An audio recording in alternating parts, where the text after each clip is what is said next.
The company we're going to be talking about today is Tata. And Tata is an Indian company which was founded in 1868 by Jasmati Tata. The company first started as a textile venture in 1877, but now it's a multinational company and deals mainly in communication, IT, engineering, material, services, energy, consumer products and chemicals. The business markets are in Africa, Asia Pacific and China. Every Tata company or enterprise operates independently. Each of these companies has its own board of directors with headquarters all based in India. The Tata companies have operations in every major international market.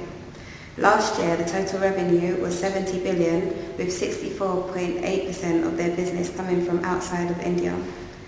Tata Steel Company was ranked the 6th largest in the world, and Tata Motors ranked top 5 in the world. In economic term, globalization refers to the growing economic integration of the world trade, investment and money increasingly across international borders. 1991 was the year of the liberalization of the Indian market, when the so-called license Raj was killed. It was a law protecting Indian businesses in the domestic market from outsiders by the government's bureaucratic controls. So they were no longer protected from outsiders, but they also had the chance to go global. 1991 was a very important year for Tata because Ratan Tata took over as executive. That's it. Porter's 5 forces analysis for Tata Group. Tata Group deals in 7 sectors. Tata has mostly its own sources in providing raw materials to the company for production. The Tata Group is good at customer relations, but due to so much expansion of products and services, Tata has a threat of substitutes in most cases. When Tata emerged in global market, the threat of substitutes was high because of the products and services it offers. They already have the presence in most of the Western and American continents.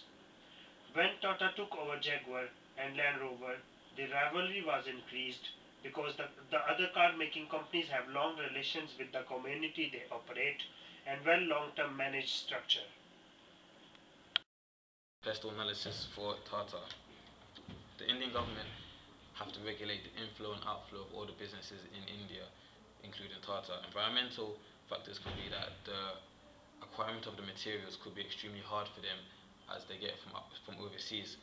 Socio-cultural change factors could be that they have change in trends, so customers could dislike or like one product this day and dislike it another day. There were new updates in the computers, machinery, all that equipment coming out almost every day. Legal factors affecting them could be that their permitted work shifts of their staff could be changed, decreased, they could change the hourly rate. This could all affect them because they'd have to adapt to it.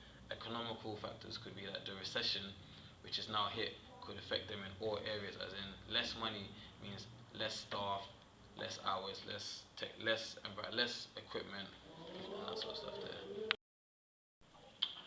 Tata has been a trademark name for about 140 years, and they have extraordinary experience on the domestic market. They have only been on the global market since 1991, which is a notable disadvantage comparing to other companies from developed countries. Once a Tata enterprise enters a market, let it be the European Union, the US or Asia, that may open the door for other Tata enterprises to enter that market. The ongoing international competition and the always changing exchange rates may give difficulties to the company.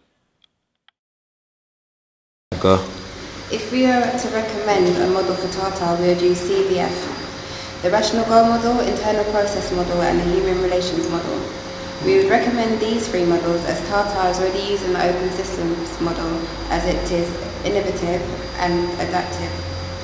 The other models focus on direction, goal clarity, stability, control, participation and morale of the staff.